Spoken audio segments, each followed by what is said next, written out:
cuando nosotros queremos estudiar el pero por qué se mueven de esa manera, ya no nos tenemos que quedar en el cómo. Hay que ir al por qué. Y eso lo hizo Newton. Newton allá en el siglo XVI, XVII, presenta un libro conocido como Principios Matemáticos de la Filosofía Natural. Ya le vamos a ver una diapositiva allá en 1600, 1700, si ven 16, 17. Crea o descubre el por qué se mueven así. Ya, se mueve en forma rectilínea, pero ¿por qué? Se mueve en forma parabólica, sí, pero ¿por qué? Se mueve en forma circular, sí, pero ¿por qué? Él llega a dar respuesta a esa palabrita. ¿Por qué se mueven así? Él llegó a cambiar o revolucionar la física a través de su famoso libro Filosofía Naturalis Principia Mathematica. ¿Sí ven? Principios matemáticos de la filosofía natural. E inclusive no solo se quedó ahí, estudió óptica, estudió la luz, estudió el movimiento planetario, estudió cómo se mueven los planetas. Imagínense, sin la tecnología que tenemos ahora, ya llegó a estudiar todo ese movimiento planetario. Inclusive, al ser alquimista, llegó a describir o a encontrar algunas cosas que sí han sucedido en la historia, en el 1374, inclusive en 1842, y él manifiesta aquí como dato anecdótico. Dice que en el año 2060, esperemos seguir vivos hasta aquel entonces, se va a dar una catástrofe mundial. Antes del 2060 se va a presentar. Oigan, en el 2021 ya sufrimos con esto del COVID. En el 2060, dice antes del 2060, algo terrible va a pasar. No sé si será cierto, será mentira, pero él como alquimista avecinó esa catástrofe. No sabemos. Quizás si es que se da o no se da, ahí nos podremos acordar. Esta es letra de Newton, esta es letra propia de Newton, ¿no? Entonces, eso como preámbulo. Ahora sí, el cómo y el por qué, ya dando respuesta, lo hizo Newton a través de tres leyes. Y estas tres leyes planteados a la mecánica, todo lo que vimos anteriormente es mecánica. Y ahora el por qué viene a dar respuesta a las causas que producen ese movimiento. Vamos ahora, saltamos de la mecánica y ahora venimos a un tema que se conoce con el nombre de dinámica. Dinámica viene del griego dynamis, que significa movimiento. ¿Por qué se mueven los objetos? Allá va Newton. Y va en tres leyes sumamente rápidas que voy a indicarles, no nos detenemos en eso de ahí, pero sí en el orden. La primera ley es la famosa ley de la inercia. La ley de la inercia se resume en una frase muy sencilla. Nos dice que todo objeto puede tener dos situaciones, o puede estar quieto o puede estar moviéndose. Entonces, Newton dice, sí, efectivamente, para que se dé ese tipo de situaciones, hay dos posibilidades. O el objeto está quieto o el objeto se mueve. Y eso depende, obviamente, de la inercia. En palabras ya textuales de Newton nos dice que todo cuerpo continúa su estado de reposo. Aquí está. Estar quieto es estar en reposo. O en movimiento. ¿Pero qué movimiento? Rectilíneo, uniforme, a menos que sea forzado a cambiar ese estado por fuerzas que actúan sobre él. Esto también vamos a encontrarlo en nuestra plataforma. Todas estas diapositivas están ahí. ¿Qué quiere decir eso? Si yo me encuentro con algo en mi mesa, por ejemplo, un celular, por ejemplo, un esfero, por ejemplo, una calculadora, tengan la clara seguridad que están en reposo, no se mueve. Pero si yo vengo y le provoco un movimiento, es decir, le hago que sea forzado a cambiar ese estado, por ejemplo, yo le golpeo, ustedes van a darse cuenta que en un instante la calculadora, el celular, el esfero, etcétera, se va a mover. Está cambiando de movimiento. Y eso se debe a la inercia. Ustedes han visto accidentes de tránsito, ustedes se han percatado cuando hay un accidente de tránsito. A veces las personas cuando fallecen generalmente, no sé, cuando no están con el cinturón de seguridad. Es raro y mucha gente se muere de las iras. Dice, un bus se accidentó o chocó. Hay 5 fallecidos, pero el chofer huyó. Salado. Oye, todo el mundo dice, oye, esos choferes tienen una suerte. Lo que pasa es que generalmente los choferes de los buses están con cinturón de seguridad, generalmente. Pero una persona que está adentro en el bus, está sentado está en un asiento, ellos generalmente no están con el cinturón de seguridad. Entonces, ¿qué es lo que pasa a ellos? A ellos les pasa lo que pasa aquí a la escalera. Cuando se tiene un accidente, el bus se encontraba con movimiento, se encontraba con velocidad. Al golpear con otro objeto, pierde el movimiento, se detiene, la velocidad se vuelve cero, pero todos los ocupantes o los objetos que estén a su alrededor adquieren la velocidad con la que venía y va a salir disparado con la misma velocidad. ¿Por qué motivo? Por la inercia. Mire, viene, choca y la escalera sale disparada. ¿A qué se debe eso? Se debe efectivamente a la inercia. Entonces la gente a veces muere o a veces uno está manejando a exceso de velocidad a pesar de estar con el cinturón porque a veces fallece. Fallece porque golpea y el cuerpo se sacude y se da lo que conocemos como el latigazo en el cuello. Uno se desnuca, como se dice.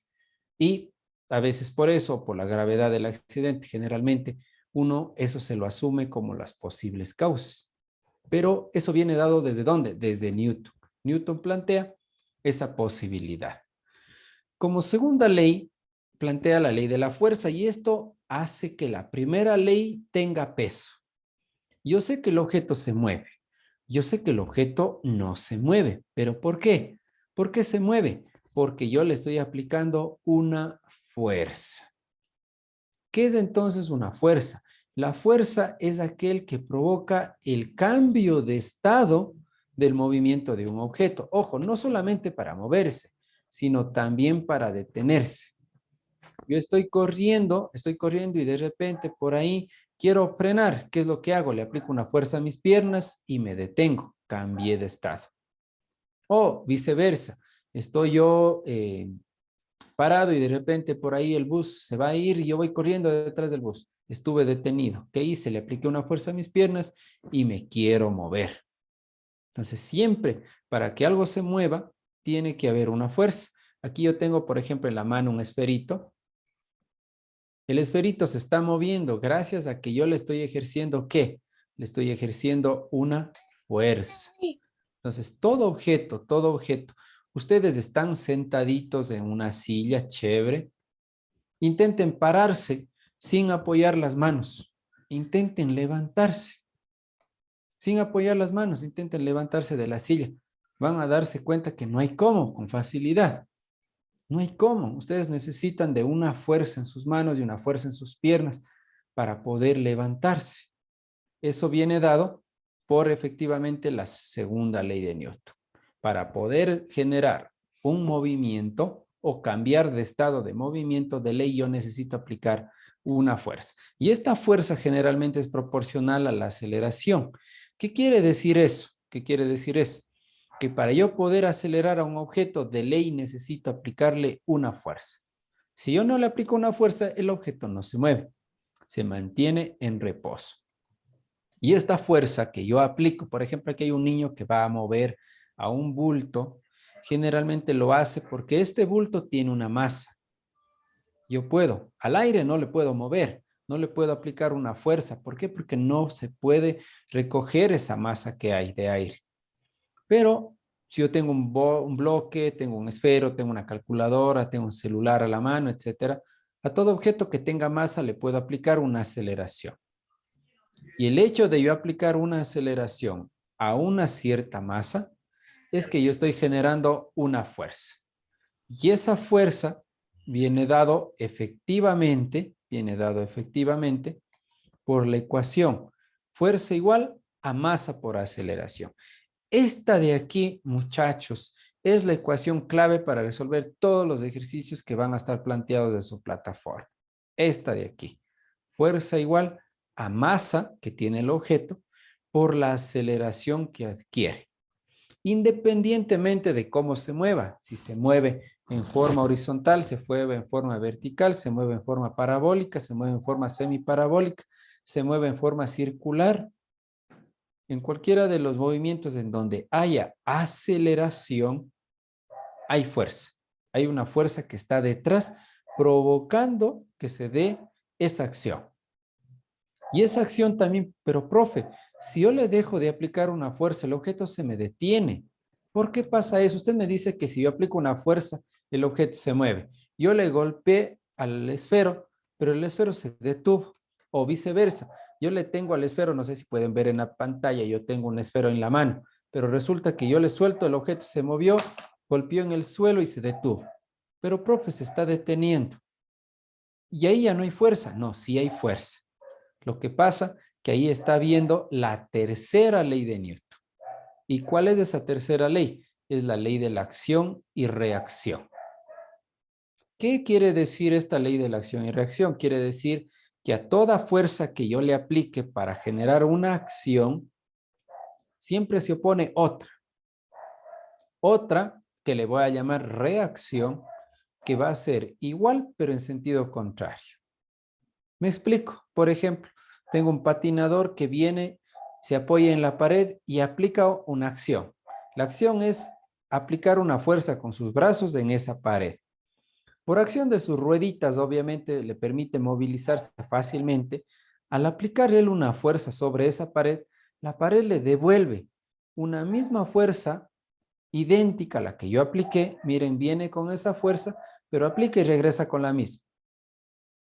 Las dos, la acción que aplicó y la reacción que generó la pared, ambas son fuerzas iguales. La diferencia es que si yo aplico una reacción, esta es negativa. Por ejemplo, también, si ustedes están manejando su automóvil, para los que tengan automóvil o están yéndose en un bus, etcétera, o en el tranvía, cuando ustedes ven un semáforo en rojo, ¿qué hacen? Aplican los frenos.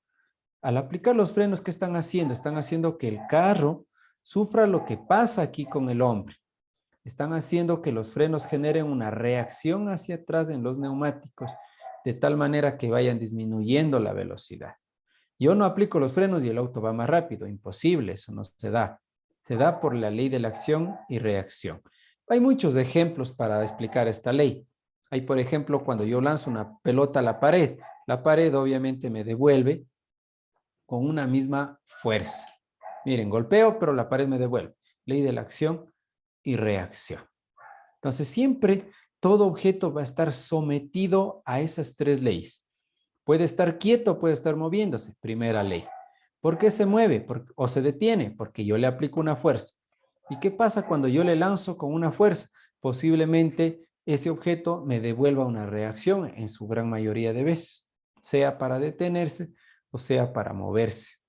Pero generalmente las tres están íntimamente unidas. De las tres nosotros vamos a tomar a la segunda, porque esa es a la que queremos trabajar. Si nosotros sabemos que la fuerza es masa por aceleración, todo esto está en la plataforma, ¿no? Todo esto. Aquí la fuerza me dicen que es igual a la masa. Si la masa estuviera en kilogramos y la aceleración obviamente en metros por segundo al cuadrado, yo voy a terminar obteniendo una unidad propia. La unidad propia de la fuerza conocida con el nombre de kilogramo metro por segundo al cuadrado, si unifico. Al unificarle los dos me queda el kilogramo metro segundo cuadrado. Pero para no trabajar con esta unidad tan grande, el Sistema Internacional de Unidades plantea que la fuerza tiene que ser representado en newtons. Entonces aquí, en honor obviamente a su descubridor, Sir Isaac Newton. Y aquí en adelante, nosotros las fuerzas lo trabajaremos en newton. También hay otras unidades, también hay otras. Como por ejemplo, si yo quisiera trabajar a la masa en gramos, la aceleración ya no va a estar en metros por segundo al cuadrado, sino más bien va a estar en gramos por centímetro, la aceleración centímetro por segundo al cuadrado. Si nosotros trabajamos, en cambio, a la masa en gramos y la aceleración en centímetros por segundo al cuadrado, vamos a terminar obteniendo una unidad propia que va a ser la dínamo. Profe, eso quiere decir entonces que podemos trabajar de dos maneras diferentes o expresar en dos unidades diferentes. Sí. También inclusive hay el kilopondio. Hay el kilopondio que lo vamos a ver a continuación. Pero si nosotros queremos trabajar en estas dos, cualquiera de las respuestas expresadas en newtons o en dinas son válidas. Si alguien dice, profe, yo quisiera convertir de newtons a dinas o de dinas a newtons, ¿cómo lo hago? Pues muy fácil. Un newton siempre equivale a 1 por 10 a las 5 dinas. O lo que es lo mismo, un newton es igual a 100.000 dinas. Un newton equivale a 100.000 dinas. Puedo aplicar eso de ahí y la conversión ya estaría listo. Aunque no es muy usado, el kilopondio, por eso no lo voy a colocar dentro de este televisor. El kilopondio generalmente se lo usa en unidades estadounidenses o unidades inglesas. Se dice que un kilopondio, en cambio, equivale a 9.8 newtons. Es muy importante esto también, tenerlo presente, ¿ya? Entonces, vamos a tener 3 unidades de las 3, nos vamos a limitar solamente a las 2 primeras. Aunque sí les voy a proponer un ejemplo donde yo aplique las 3, para que ustedes sepan que todo se puede resolver de una forma sumamente dinámica, sumamente fácil, sumamente sencilla. Bien. Entonces, aquí tenemos las ecuaciones con las cuales podemos trabajar a la fuerza. Fuerza igual a masa por aceleración. La masa es igual a fuerza sobre aceleración y aceleración es fuerza sobre masa. Proponiendo un ejemplo modelo, supongamos, dice, ¿cuál será la fuerza necesaria para mover un objeto de 250 gramos con una aceleración de 20 metros por segundo al cuadrado? Como datos tenemos 250 gramos la masa. Tenemos como aceleración 20 metros por segundo al cuadrado y me preguntan que hallemos la fuerza. Pero ojo, yo no puedo resolver mientras no convierta, por ejemplo, esta masa que está en gramos a kilogramos. Entonces, lo primerito que voy a hacer es eso. Un kilogramo, ¿a cuántos gramos equivale? Equivale a 1000. Entonces, cojo y coloco un kilogramo equivale a 1000 gramos. De esta manera, yo puedo simplificar el gramo con el gramo y tengo para dividir 250 para 1000. Dividiendo 250 para 1000, 0.25 kilogramos. Vean que siempre tiene que haber masa. Para yo aplicar una fuerza, siempre. Y ahora sí voy a aplicar la ecuación. Fuerza es igual a masa por aceleración. La masa es de 0.25 kilogramos y la aceleración es de 20 metros por segundo al cuadrado. De esta manera, nosotros vamos a obtener un valor de 5 newtons. Vean, el kilogramo metro segundo cuadrado es newton. Para no estar copiando todo eso, automáticamente la unidad de la fuerza es del newton. Si ustedes quisieran convertir por ejemplo, a kilopondios, aplicamos asimismo la ecuación, ¿no? Un kilopondio equivale a 9.8 newtons. El newton se va con el newton y me quedó 5 dividido para 9.8, 0.51 kilopondios. ¿Sí ven? Y si yo quiero pasar, por ejemplo, a dinas, que sabe salir generalmente cantidades muy grandes, puedo hacer lo mismo. La fuerza es igual a 5 newtons. Un newton equivale a 100.000 dinas, ¿sí? O 10 a la 5, que es exactamente lo mismo. Sí, yo le pongo así por el espacio que no tengo mucho espacio. Pero aquí ustedes pueden ponerle la palabra 100.000. 100.000 DIN. No pasa nada. Se simplifica el newton con el newton y me queda 5 por 100.000. 5 por 100.000, 500.000. Y ya está obtenido el valor. ¿Sí ven? Entonces, esto es fuerza. Aplicar la famosa masa por aceleración. Si no les dan de forma directa, chicos, hay que buscar. Hay que buscar. Hay que aplicar lo que ya hemos aprendido anteriormente. Por ejemplo, con esto termino. Dice un auto de 3.500 kilogramos parte del reposo y logra desarrollar una velocidad de 20 metros por segundo en 4 segundos. Calcular la fuerza que desarrolló el motor. No me aparece aceleración por ningún lado, pero sí me están dando la masa de 3.000 kilogramos. Me dice que parte del reposo, velocidad inicial 0. Me dicen que desarrolla una velocidad de 20 metros por segundo. Ya tengo velocidad final. Y me dicen que lo hace en 4 segundos. Ya tengo tiempo. Por lo tanto, ya puedo encontrar la aceleración para poder obtener, obviamente, la fuerza. La aceleración, en este caso, aplicando el MRV, es final menos inicial sobre el tiempo. La velocidad inicial vale 0, por lo tanto, Aquí se eliminaría la velocidad inicial y me quedaría solamente la aceleración 20 sobre 4. 20 dividido para 4, 5. 5 metros por segundo al cuadrado. Ya tengo la aceleración y ya puedo aplicar la fórmula de la fuerza. La fuerza es igual a la masa que me dieron de 3.000 kilogramos multiplicado por la aceleración que acabo de obtener, que es de 5 metros por segundo al cuadrado. Ya le apliqué MRV. Total, 3.000 por 5, 15.000 newtons. Y con eso ya está obtenido de otra manera diferente la fuerza.